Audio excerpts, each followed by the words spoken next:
नमस्कार दोस्तों, मैं मनीष कुमार आपका बहुत बहुत स्वागत करता हूं आपके अपने YouTube channel Munish study point से। दोस्तों आज है 25 अप्रैल। तो 25 अप्रैल से संबंधित जितनी भी करंट अफेयर की इंपॉर्टेंट घटनाएं हैं उन पर डिस्कस कर लेते हैं। तो 25 अप्रैल से पहला क्वेश्चन है, हाल ही में किस खिलाड़ी को विश्व बैडमिंटन महासंघ मतलब कि इसके लिए बोलते हैं इंग्लिश में BWF, तो विश्व बैडमिंटन महासंघ के IM बैडमिंटन जागरूकता अभियान का अम्बेसडर मीन होता है राजदूत, अभियान का अम्बेसडर या राजदूत चुना गया है। तो विश्व बैडमिंटन महासंघ के द्वारा एक जागरूकता अभियान चलाया गया है जिसका नाम है IM बैडमिंटन। और ये जो जागरूकता अभियान चलाया गया है विश्व बैडमिंटन महासंघ के द्वारा, इस अभियान के राजदूत या अम्बेसडर के रूप में नियुक्त की गई हैं भारत की बैडमिंटन खिलाड़ी PV सिंधु के लिए। और ये जो अम्बेसडर हैं या फिर ये जो जागरूकता अभियान चलाया गया है तो इसका मेन पर्पज़ क्या है, तो खेलों के प्रति सकारात्मक सोच को बरकरार रखने के लिए ये अभियान चलाया गया है जिसका नाम दिया गया है IM बैडमिंटन जागरूकता अभियान। अगर बात करें PV सिंधु की, तो PV सिंधु के अभी कुछ समय पहले एक पुस्तक लॉन्च हुई थी जिसका नाम था shuttling to the top the story of PV Sindhu, जिसके लेखक कौन थे, तो B कृष्णास्वामी थे। और इस पुस्तक में PV सिंधु की पूरी जीवनी है कि उन्होंने अपनी ज़िंदगी में किन किन चुनौतियों के लिए पार किया तथा इस मुकाम तक पहुंची थी। और PV सिंधु BWF में गोल्ड जीतने वाली एकमात्र बैडमिंटन खिलाड़ी भी हैं। बात करें अगर PV सिंधु से ही कुछ अन्य पॉइंटों की, तो कुछ समय पहले आंध्र प्रदेश की जो एंटी करप्शन हेल्पलाइन थी उसकी ब्रांड एम्बेसडर के रूप में भी PV सिंधु के लिए नियुक्त किया था। मतलब कि आंध्र प्रदेश की एंटी करप्शन हेल्पलाइन की ब्रांड एम्बेसडर कौन है, तो PV सिंधु हैं। और ये बीजा की भी ब्रांड एम्बेसडर है। अब बात करते हैं वर्ल्ड बैडमिंटन फेडरेशन मतलब कि विश्व बैडमिंटन महासंघ की, इसके लिए शॉर्ट में बोलते हैं BWF। इसकी स्थापना हुई थी 1934 में। मुख्यालय कहाँ है, तो कुआलालंपुर में है। कुआलालंपुर कहाँ पड़ता है, तो मलेशिया में पड़ता है। और कुआलालंपुर के लिए इस वर्ष यूनेस्को द्वारा विश्व पुस्तक राजधानी भी घोषित किया गया। ये क्वेश्चन इंपॉर्टेंट है। उसके बाद ये जो BWF है इसके प्रेसिडेंट कौन है, तो पॉल AH लार्सन इसके प्रेसिडेंट हैं। अब बात करते हैं क्वेश्चन नंबर सेकंड की। तो सेकंड क्वेश्चन है, हाल ही में IT कंपनी TCS ने किस देश का पहला पूर्ण डिजिटल बैंक लॉन्च करने की घोषणा की है। तो एक ये IT कंपनी है भारत की जिसका नाम है TCS मतलब कि टाटा कंसल्टेंसी सर्विस। इस IT कंपनी ने जो पूर्ण डिजिटल बैंक लॉन्च करने की घोषणा की है, और ये पूर्ण डिजिटल बैंक किस देश का होगा, तो ये इजराइल में खोलने की घोषणा की है। मतलब कि IT कंपनी TCS ने जो इजराइल का पहला पूर्ण डिजिटल बैंक लॉन्च करने की घोषणा की है। और ये कब लॉन्च किया जाएगा, तो इसकी लॉन्चिंग की जाएगी 2021 में। हालांकि इस बैंक का अभी कोई भी नाम की घोषणा नहीं की गई है। तो याद रख के चलना कि IT कंपनी TCS ने इजराइल का पहला पूर्ण डिजिटल बैंक लॉन्च करने की घोषणा की है। बात चलिए इजराइल की, तो इजराइल की राजधानी है जेरूसलम, मुद्रा है न्यू शेकेल, प्रेसिडेंट हैं रूबेन रिवलिन और प्राइम मिनिस्टर हैं इजराइल के बेंजामिन नेतन्याहू। और यहाँ की संसद भी इम्पोर्टेंट है, तो संसद का नाम लिख लेना। संसद के लिए वो क्या बोलते हैं, नेसेट। क्या बोलते हैं, तो नेसेट। तो इजराइल की संसद का क्या नाम है, तो नेसेट इजराइल की संसद का नाम है। अब बात करते हैं TCS की, जो कि भारत की IT कंपनी है। इसकी फुल फॉर्म होती है टाटा कंसल्टेंसी सर्विस। स्थापना हुई थी 1968 में। मुख्यालय है मुंबई में। और MD तथा CEO कौन है TCS के, तो ये हैं राजेश गोपीनाथन। अब बात करते हैं क्वेश्चन नंबर 3 की। तो तीसरा क्वेश्चन है, हाल ही में सीमा सड़क संगठन BRO ने किस नदी पर प्रोजेक्ट चेतक के तहत कसोबाल पुल का उद्घाटन किया है। तो सीमा सड़क संगठन ने जो कसोबाल पुल का उद्घाटन किया है वो किया है रावी नदी पर। और रावी नदी कहाँ पे, अगर बात आएगी राज्य की, तो कहाँ पे किया है, तो पंजाब में, जो कि 484 मीटर लंबा है। बात करें अगर रावी नदी की, तो रावी नदी का वैदिक नाम क्या है, तो परसनी नदी भी वैदिक नाम है रावी नदी का, परसनी नदी। अब बात करते हैं यहाँ पे सीमा सड़क संगठन की। तो इसका गठन हुआ था 1960 में। मुख्यालय है नई दिल्ली में। और महानिदेशक कौन है, सीमा सड़क संगठन के वर्तमान समय ये है हरपाल सिंह। और सीमा सड़क संगठन के ही द्वारा एक और पुल का भी निर्माण किया गया था, जो कि मैंने आपके लिए कल नोट करवा दिया है। उस पुल का नाम क्या था, तो उस पुल का नाम था दापोरिजी पुल। दापोरिजो पुल ये कहाँ स्थापित किया गया है, तो ये ऊपरी सुबनसिरी जिला एक पड़ता है जो कि कहाँ पे, आंध्र प्रदेश में पड़ता है। और ये जो दापोरिजो पुल है इसका निर्माण किस नदी पे किया गया है, तो सुबनसिरी नदी पे ही किया गया है। सुबनसिरी जिला का ही, जिला की ही सुबनसिरी नदी है, इसी पर इसका निर्माण किया गया। और इसकी लंबाई कितनी है, तो 430 फीट लंबाई ये पुल है, जिसका नाम क्या है कि दापोरिजो पुल। और उसके बाद कसोबाल पुल, ये कहाँ पे, तो ये पंजाब में है, रावी नदी पर स्थित है। बात करते हैं क्वेश्चन नंबर 4 की, तो चौथा क्वेश्चन है, हाल ही में ईरान ने अपने किस पहले सैन्य उपग्रह को लॉन्च किया है। तो ईरान ने अपने देश का प्रथम सैन्य उपग्रह के लिए लॉन्च किया है, और इसका क्या नाम है, तो इसका नाम है नूर। इस उपग्रह का क्या नाम है, तो इस उपग्रह का नाम है नूर। और इसने पृथ्वी से 425 किलोमीटर के एप्रॉक्स की ऊंचाई पर पृथ्वी की कक्षा में इस उपग्रह के लिए स्थापित किया है। अब बात चलिए ईरान की, तो ईरान की राजधानी है तेहरान, मुद्रा है रियाल, और यहाँ के राष्ट्रपति हैं हसन रूहानी। अगर बात करें ईरान की संसद की, तो ईरान की संसद इम्पोर्टेंट है, क्या है, तो इसके लिए बोलते हैं मजलिस। अब बात करते हैं क्वेश्चन नंबर 5 की, तो पांचवा क्वेश्चन है, हाल ही में अंतर्राष्ट्रीय शतरंज महासंघ के ऑनलाइन नेशंस कप में भारत की तरफ से कौन पार्टिसिपेट करेंगे। और ये जो शतरंज, जो अंतर्राष्ट्रीय शतरंज महासंघ है, इसके द्वारा एक प्रतियोगिता आयोजित की जा रही है शतरंज की, और इसका नाम दिया गया है नेशंस कप। तो इस नेशंस कप में जो भारत की तरफ से पार्टिसिपेट करेंगे वो करेंगे भारत के प्रथम ग्रैंड मास्टर, जिनका नाम है विश्वनाथ आनंद। और ये एक ऑनलाइन शतरंज चैंपियनशिप है, और इसका आयोजन कब से कब तक किया जाएगा, तो इसका आयोजन किया जाएगा 5 मई से और 10 मई तक, जिसमें भारत की तरफ से कौन पार्टिसिपेट करेंगे, तो विश्वनाथ आनंद पार्टिसिपेट करेंगे। बात करते हैं विश्वनाथ से संबंधित कुछ इंपॉर्टेंट पॉइंटों की, तो भारत के पहले ग्रैंड मास्टर कौन थे, तो ये विश्वनाथ आनंद ही हैं। उसके बाद पहले राजीव गांधी खेल रत्न प्राप्तकर्ता भी कौन है, तो विश्वनाथ आनंद ही हैं। उसके बाद विश्वनाथ आनंद की बायोग्राफी इंपॉर्टेंट है, एग्जामों में पूछी गई है, क्या नाम है इसका, तो माइंड मास्टर इनकी बायोग्राफी का नाम है। उसके बाद कुछ समय पहले मैंने आपके लिए नोट भी कराया था कि वर्ल्ड वाइड फंड इंडिया ने अपना पर्यावरण शिक्षा कार्यक्रम के ब्रांड एम्बेसडर के रूप में किसे नियुक्त किया है, तो ये विश्वनाथ आनंद के लिए ही नियुक्त किया गया है। बात करते हैं क्वेश्चन नंबर 6 की, तो छठा क्वेश्चन है, हाल ही में कोविड-19 के बारे में चेतावनी देने के लिए बास करो मोबाइल ऐप किसने विकसित किया है।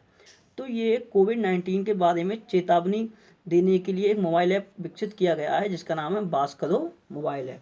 और इसके लिए विकसित किया है IIIT दिल्ली के द्वारा। यहाँ IIT नहीं है, यहाँ है IIIT दिल्ली। इसकी फुल फॉर्म है Indraprastha institute of information technology Delhi. तो इस IIIT दिल्ली के द्वारा ही कोविड-19 के बारे में चेतावनी देने के लिए बास करो मोबाइल ऐप विकसित किया गया है। अब इस मोबाइल ऐप ये कार्य कैसे करेगा, तो जितने भी संक्रमित लोग हैं उनकी जानकारी देगा, और प्लस उसके साथ साथ जितने भी हॉटस्पॉट हैं, हॉटस्पॉट के बारे में जानकारी देगा, जितने भी क्षेत्र हॉटस्पॉट घोषित किए गए हैं। और कोविड-19 संबंधी जो भी खबरें आती हैं, जैसे कुछ खबरें तो कोविड-19 संबंधी असली होती हैं और कुछ नकली भी होती हैं, तो ये उन दोनों में डिफरेंट करेगा कि कौन सी खबर सही है और कौन सी खबर गलत है। तो सही खबर के लिए ये लोगों तक पहुंचाएगा। तो यही है जो कि चेतावनी देने के लिए विकसित किया गया है मोबाइल ऐप, जिसका नाम है बास करो। अब बात करते हैं क्वेश्चन नंबर 7 की, तो 7वां क्वेश्चन है, हाल ही में किसने रिलायंस जियो कंपनी की 9.99% हिस्सेदारी खरीद ली है। तो रिलायंस जियो जो कंपनी है उसकी 9.99% हिस्सेदारी खरीद ली है फेसबुक कंपनी ने, और तकरीबन 9.99% तकरीबन 43,574 करोड़ में खरीदी है। उसके बाद अगर बात करें फेसबुक की, तो फेसबुक की स्थापना हुई थी 2004 में, मुख्यालय है कैलिफोर्निया में, और CEO कौन है, तो मार्क जुकरबर्ग है। उसके बाद अभी कुछ एक ब्रिटिश मोटरसाइकिल ब्रांड थी जिसका नाम था नॉर्टन। क्या नाम है, तो नॉर्टन। और ये एक स्पोर्ट्स गाड़ी हुआ करती थी, मतलब कि बाइक थी। इसका अधिग्रहण किसके द्वारा किया गया था, तो ये TVS मोटर्स के द्वारा किया गया। अभी भी मैंने ये 2 या 3 दिन पहले आपके लिए नोट कराया है। अब रिलायंस जियो में रिलायंस जियो में 9.99% हिस्सेदारी खरीदी है फेसबुक ने। और कुछ समय पहले टीवीएस मोटर्स ने ब्रिटिश मोटरसाइकिल ब्रांड नॉर्टन का भी अधिग्रहण कर लिया है। तो ये अधिग्रहण वाले थे, इसलिए मैंने एक ही में रिवाइज के तौर पे लिख दिया है। उसके बाद बात करते हैं क्वेश्चन नंबर 8 की। तो 8वां क्वेश्चन है, हाल ही में किस राज्य की सरकार ने कोरोना वायरस के हॉटस्पॉट क्षेत्रों के लिए आपदा मित्र, ये इंग्लिश में एप्था मित्र बोलते हैं इसके लिए, और हिंदी में आपदा मित्र नामक ऐप लॉन्च किया है। तो आपदा मित्र नामक एक ऐप लॉन्च किया गया है कर्नाटक राज्य सरकार के द्वारा।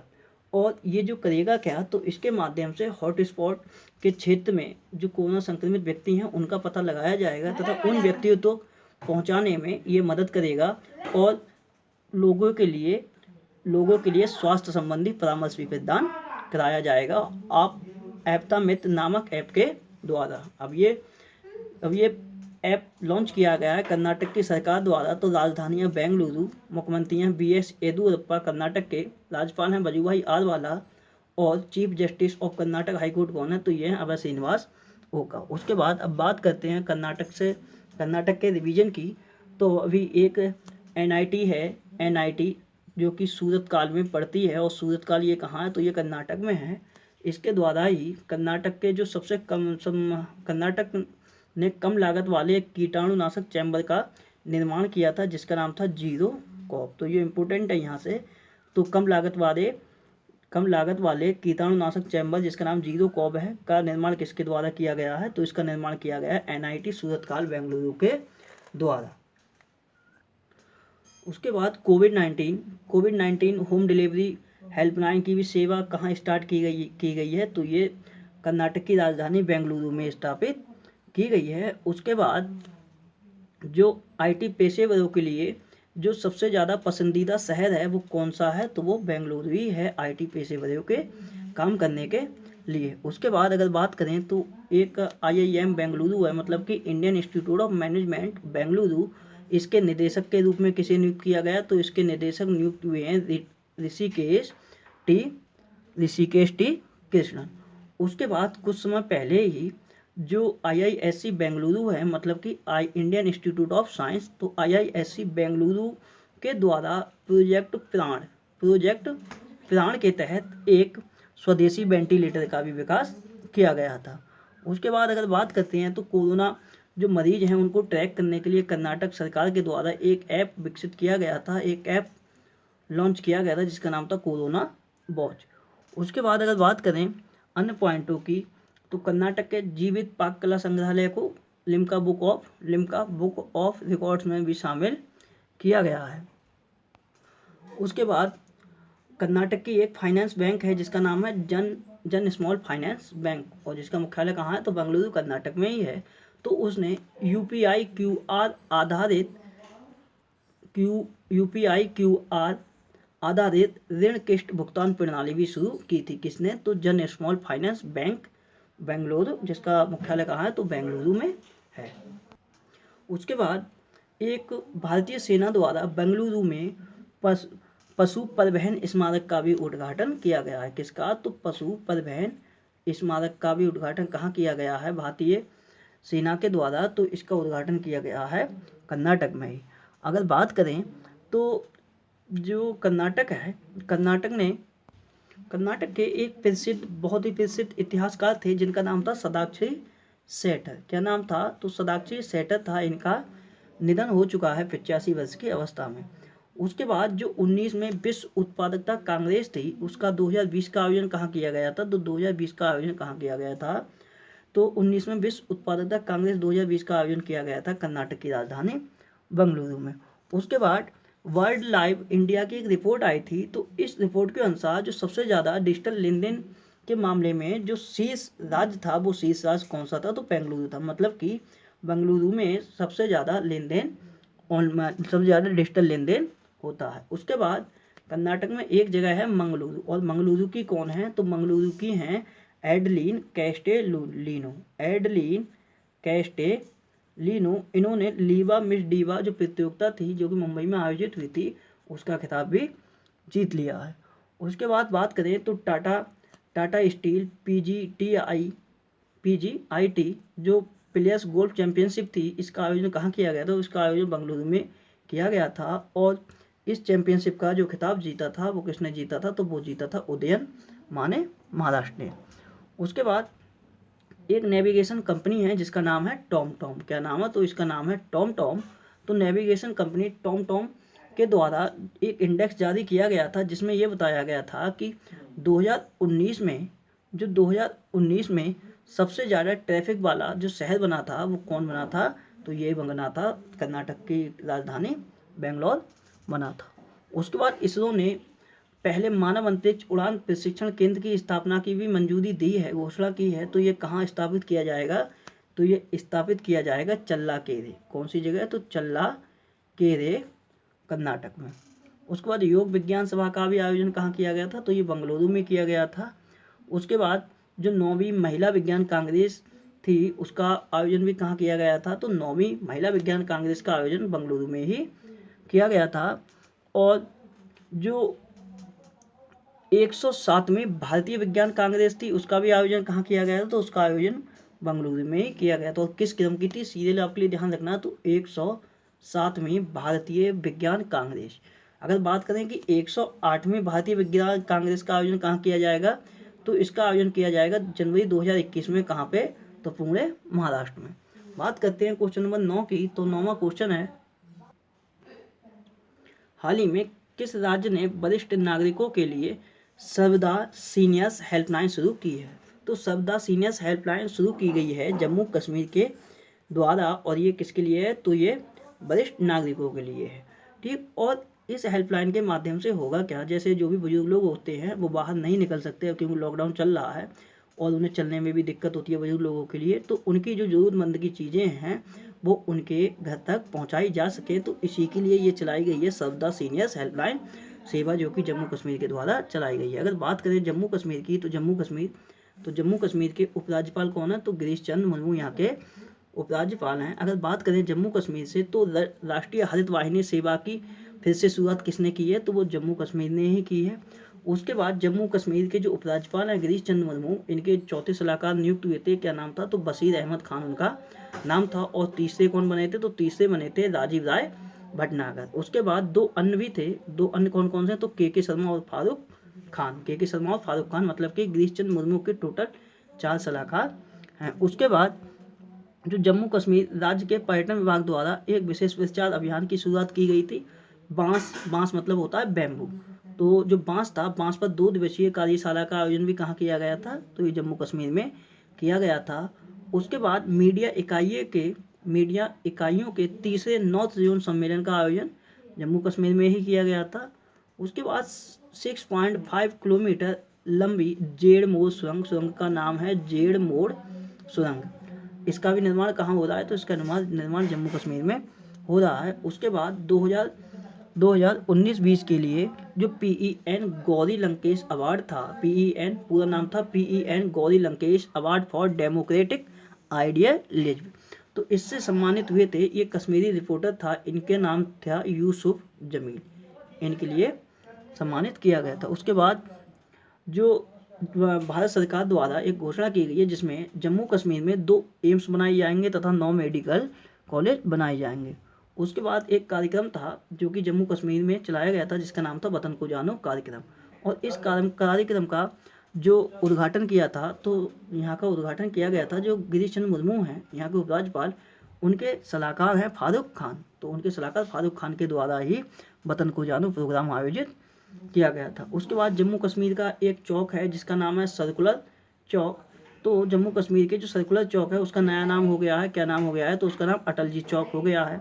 उसके बाद जम्मू का एक चौक और है जिसका नाम है सिटी चौक और उसका नाम हो गया है भारत माता चौक। उसके बाद जम्मू हवाई अड्डा है, जम्मू हवाई अड्डा का नाम महाराजा हरि सिंह के नाम पर रखा गया है। उसके बाद स्कूली बच्चों के लिए स्वास्थ्य कार्ड योजना शुरू करने वाला राज्य कौन है? तो ये जम्मू कश्मीरी है। उसके बाद असंगठित श्रमिकों को जागरूक करने के लिए कार्यशाला का आयोजन कहाँ किया गया था? जो जम्मू कश्मीर में ही किया गया था। और अंतिम है कि जम्मू कश्मीर के जो मुख्य निर्वाचन अधिकारी के रूप में नियुक्त हुए हैं वो कौन नियुक्त हुए हैं? तो उनका नाम है हृदय कुमार। क्या नाम है? तो हृदय कुमार उनका नाम है। तो ये सब पॉइंट थे जम्मू कश्मीर से। बात करते हैं क्वेश्चन नंबर 10 की। तो 10वां क्वेश्चन है, हाल ही में अंतर्राष्ट्रीय मोटरसाइकिल निर्माता संघ, इसके लिए IMMA भी बोलते हैं, तो अंतर्राष्ट्रीय मोटरसाइकिल निर्माता संघ के नए अध्यक्ष कौन बने? तो अंतर्राष्ट्रीय मोटरसाइकिल निर्माता संघ के नए अध्यक्ष बने हैं राकेश शर्मा बजाज, और ये 2 वर्ष के लिए इनकी नियुक्ति की गई है, और ये स्थान लेंगे जोहन्स लोमन का। किसका स्थान लेंगे? तो जोहन्स लोमन का स्थान लेंगे राकेश शर्मा बजाज। और ये कौन बने हैं? तो ये अंतर्राष्ट्रीय मोटरसाइकिल निर्माता संघ के अध्यक्ष नियुक्त हुए हैं। अगर बात करें अंतर्राष्ट्रीय मोटरसाइकिल निर्माता संघ की, तो इसकी स्थापना हुई थी 1947 में, और मुख्यालय कहाँ है? तो ये मुख्यालय पड़ता है जिनेवा, स्विट्जरलैंड में। और अध्यक्ष कौन बनेंगे? तो राकेश शर्मा इसके अध्यक्ष बन गए हैं। उसके बाद एक नियुक्ति और हुई है, उसके लिए मैंने इसी में एडजस्ट किया है, तो कोई मैंने दूसरा क्वेश्चन नहीं बनाया है। उनका नाम है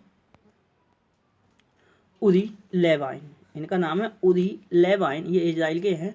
ये स्वतंत्र निदेशक नियुक्त हुए हैं किसके? तो इन्फोसिस कंपनी के। बात करें इन्फोसिस की, तो इसका मुख्यालय बेंगलुरु में पड़ता है, और CEO कौन है इन्फोसिस के? तो ये हैं सलील एस पारिक।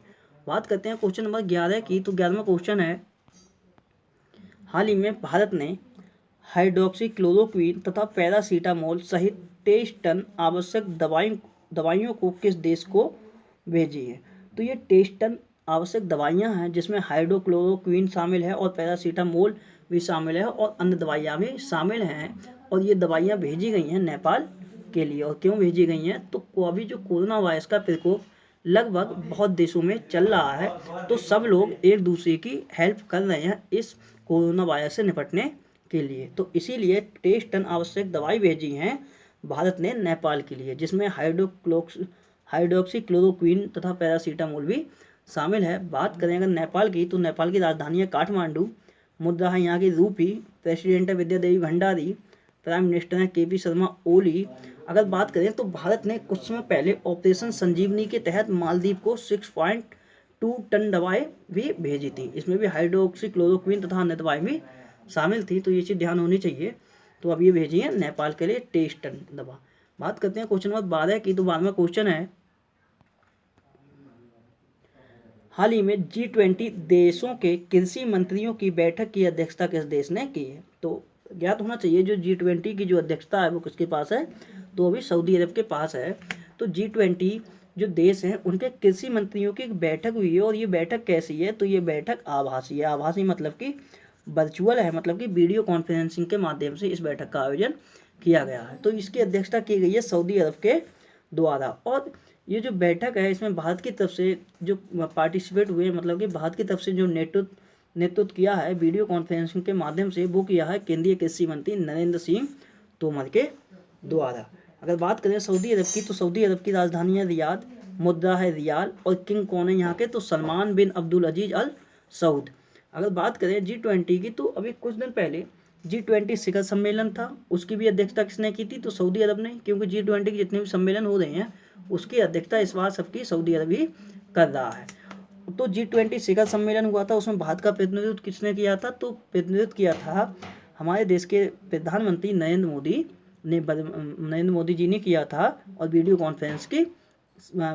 कॉन्फ्रेंस के माध्यम से। उसके बाद G20 की जो ऊर्जा मंत्रियों की बैठक हुई थी, और ऊर्जा मंत्रियों की जो बैठक में भारत की तरफ से नेतृत्व किसने किया था? तो केंद्रीय ऊर्जा तथा पेट्रोलियम मंत्री हैं धर्मेंद्र प्रधान, तो उनके द्वारा किया गया था। उसके बाद G20 के जो वित्त मंत्री तथा गवर्नर्स की बैठक का भी आयोजन किया गया था, किसके द्वारा? तो उसकी अध्यक्षता भी सऊदी अरब के द्वारा की गई थी, और उसमें भारत की तरफ से प्रतिनिधित्व किसने किया था? तो भारत की तरफ से प्रतिनिधित्व किया था उसमें जो वर्तमान समय में भारत की वित्त मंत्री हैं निर्मला सीतारमण के द्वारा। तो ये सब पॉइंट थे G20 संबंधित। अब बात करते हैं क्वेश्चन नंबर 13 की। तो 13वां क्वेश्चन है, हाल ही में किस मंत्रालय ने विभिन्न राज्यों में फंसे मजदूरों को उनके गृह राज्य में पहुंचाने के लिए स्टैंडर्ड ऑपरेटिंग प्रोसीजर पहल शुरू की है? तो ये एक पहल चलाई गई है गृह मंत्रालय के द्वारा, और गृह मंत्री कौन है? तो अमित शाह गृह मंत्री हैं वर्तमान समय में, केंद्रीय गृह मंत्री।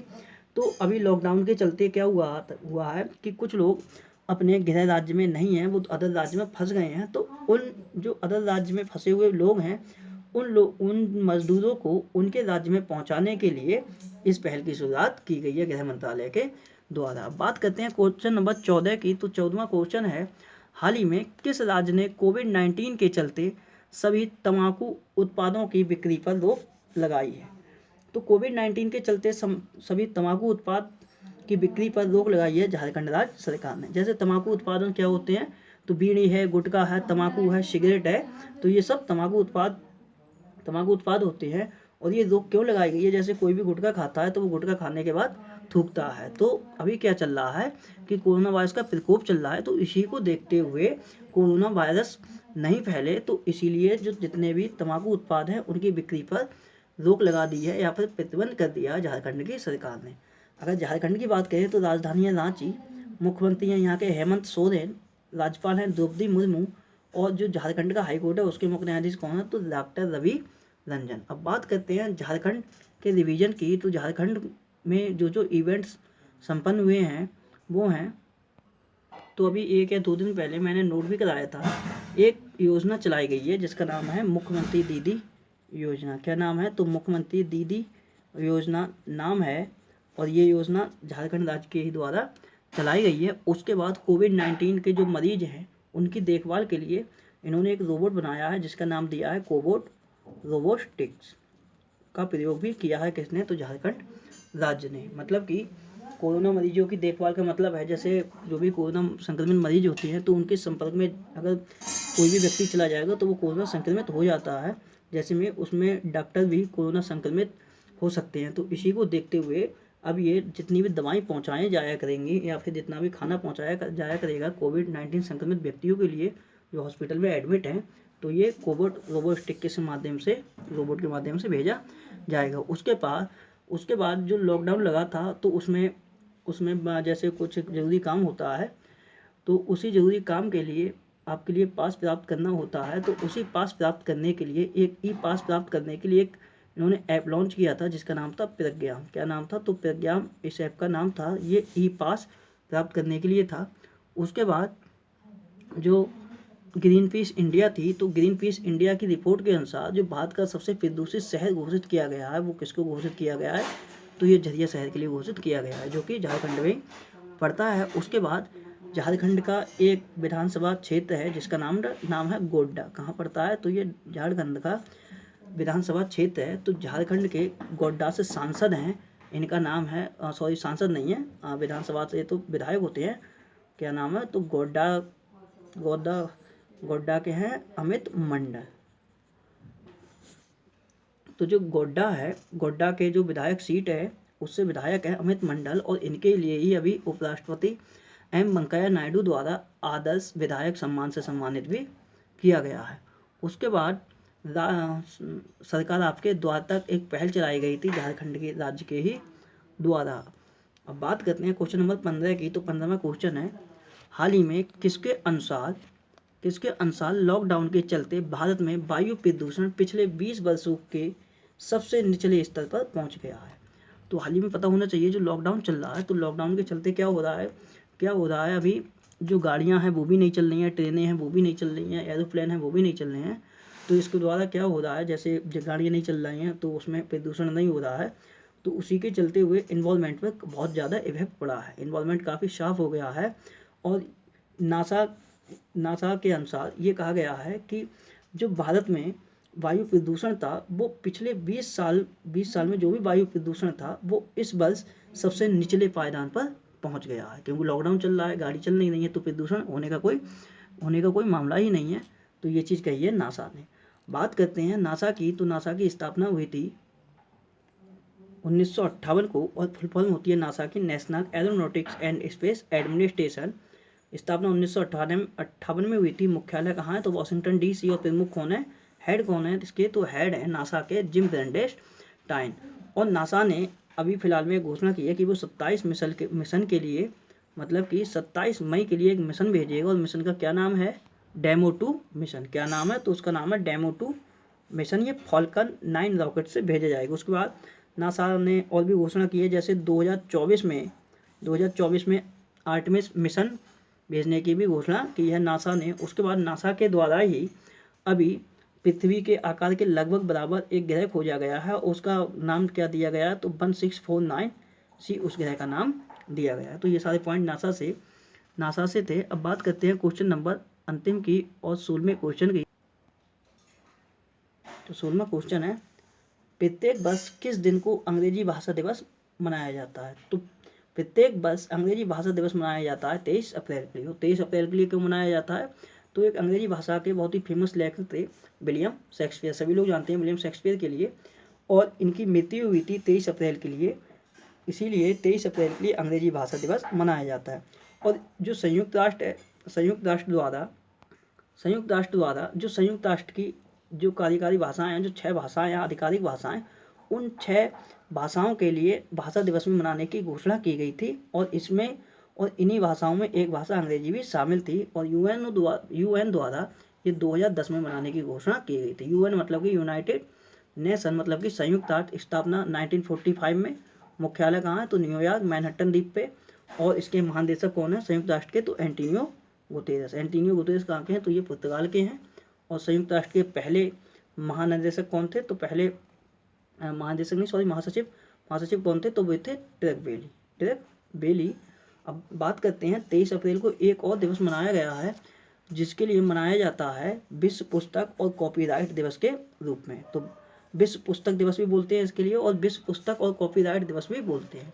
और ये दिवस क्यों मनाया जाता है, तो ये उन लोगों की श्रद्धांजलि देने के लिए मनाया जाता है जिन लेखकों ने मानवता, सामाजिकता तथा सांस्कृतिक प्रगति में अपना कार्य किया हो तथा अपना योगदान दिया हो। और इसके लिए कौन मनाता है, तो इसके लिए यूनेस्को मनाता है विश्व पुस्तक और कॉपीराइट दिवस को। अब यूनेस्को की फुल फॉर्म होती है United Nation educational, scientific and cultural organisation. मुख्यालय है पेरिस में, स्थापना हुई थी 1946 में। और प्रमुख कौन है, तो आद्रे एजोले इसके प्रमुख हैं। और यूनेस्को द्वारा इस वर्ष की विश्व पुस्तक राजधानी के रूप में किसे चुना गया है, तो कुआलालंपुर, जो कि मलेशिया की राजधानी है, उसके लिए चुना गया है। अब बात करते हैं कल जो मैंने आपसे क्वेश्चन पूछे थे उनके आंसरों की। तो कल आपसे मैंने पहला क्वेश्चन पूछा था, किस संस्था द्वारा मिशन अन्न सेवा शुरू की गई थी, तो ये रिलायंस फाउंडेशन द्वारा शुरू की गई थी, और 3 करोड़ व्यक्ति के लिए खाना प्रबंध करने की योजना थी ये। उसके बाद मैंने बताया था एक निधन हुआ था जिनका नाम था रुद्रतेज सिंह। तो ये कौन थे, तो ये जो एक कंपनी है BMW इंडिया के अध्यक्ष व CEO थे रुद्रतेज सिंह, इनका निधन हो गया है। उसके बाद मैंने तीसरा क्वेश्चन पूछा था, किस राज्य द्वारा ई संजीवनी OPD की शुरुआत की गई है। तो ये एक परामर्श हेतु इसकी शुरुआत की गई है, और इसकी शुरुआत किसके द्वारा की गई है, तो यहाँ मैंने HP लिख दिया है, HP मतलब हिमाचल प्रदेश। उसके बाद मैंने चौथा क्वेश्चन पूछा था, किस राज्य द्वारा आयु व सेहत साथी ऐप लॉन्च किया गया था। तो आयु और सेहत साथी ऐप लॉन्च किया गया था राजस्थान सरकार के द्वारा या राजस्थान राज्य के द्वारा। पांचवा क्वेश्चन पूछा था मैंने, राष्ट्रपति रामनाथ कोविंद के नए सचिव कौन नियुक्त हुए हैं। तो ये नए सचिव नियुक्त हुए हैं रामनाथ कोविंद के कपिल देव त्रिपाठी।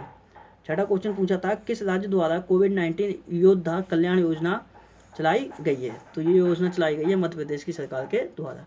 सातवां क्वेश्चन मैंने पूछा था, कहाँ पर नमस्ते ट्रंप कार्यक्रम का आयोजन किया गया था। तो जो डोनाल्ड ट्रंप थे वो भारत की यात्रा पर आए थे, और भारत की यात्रा पर आने के दौरान जब वो अहमदाबाद पहुंचे थे तो उनके आगमन पर ये नमस्ते ट्रंप का आयोजन किया गया था, ये कार्यक्रम का आयोजन किया गया था। और कहाँ किया गया था, तो ये अहमदाबाद में किया गया था, और अहमदाबाद में सरदार पटेल स्टेडियम, जिसका पुराना नाम मोटेरा स्टेडियम भी है, वहाँ पर इसका आयोजन किया गया था। और अंतिम क्वेश्चन मैंने आपसे पूछा था कि टसर गन्स का प्रयोग करने वाली देश की पहली पुलिस कौन बनी है। तो ये शॉकिंग गन होता है या होती है, मतलब कि इससे शॉक लगता है, व्यक्ति की डेथ नहीं होती है, हालांकि उसे शॉक लग जाता है। तो ये टसर गन्स का प्रयोग करने वाली देश की पहली पुलिस बनी है गुजरात पुलिस। अब बात करते हैं आज के क्वेश्चनों की। तो आज आपसे पहला क्वेश्चन है, किस मंत्रालय द्वारा विद्यादान 2.0 राष्ट्रीय कार्यक्रम की शुरुआत की गई है। दूसरा क्वेश्चन आपके लिए बताना है, किस राज्य द्वारा online coaching platform get set go की शुरुआत की गई है। तीसरा क्वेश्चन बताना है, कोविड-19 रैपिड स्क्रीनिंग के लिए किस राज्य द्वारा तिरंगा पहल की शुरुआत की गई है। चौथा क्वेश्चन बताना है, किस मंत्रालय द्वारा कोविड इंडिया सेवा प्लेटफॉर्म लॉन्च किया गया है। पांचवा क्वेश्चन बताना है, सिटी यूनियन बैंक के पुणे से जो MD और CEO नियुक्त किए गए हैं उनका नाम क्या है। और छठा क्वेश्चन बताना है, F1 मतलब कि फार्मूला 1 जो रेसिंग होती है, तो फार्मूला 1 स्पोर्ट्स चीन वर्चुअल ग्रांड प्री के विजेता कौन है। तो ग्रांड प्री के विजेता कौन है चीन वर्चुअल ग्रांड प्री के, तो ये आपके लिए बताने हैं। इन सब क्वेश्चनों के आंसर आप नीचे कमेंट बॉक्स में ज़रूर दें। तो ये थी आज से संबंधित सारी वीडियो अगर आपके लिए पसंद आई हो तो मेरे चैनल मुनीष स्टडी पॉइंट के लिए लाइक करें, शेयर करें, सब्सक्राइब करें। वीडियो को टाइम देने के लिए बहुत बहुत धन्यवाद। आपका दिन शुभ हो।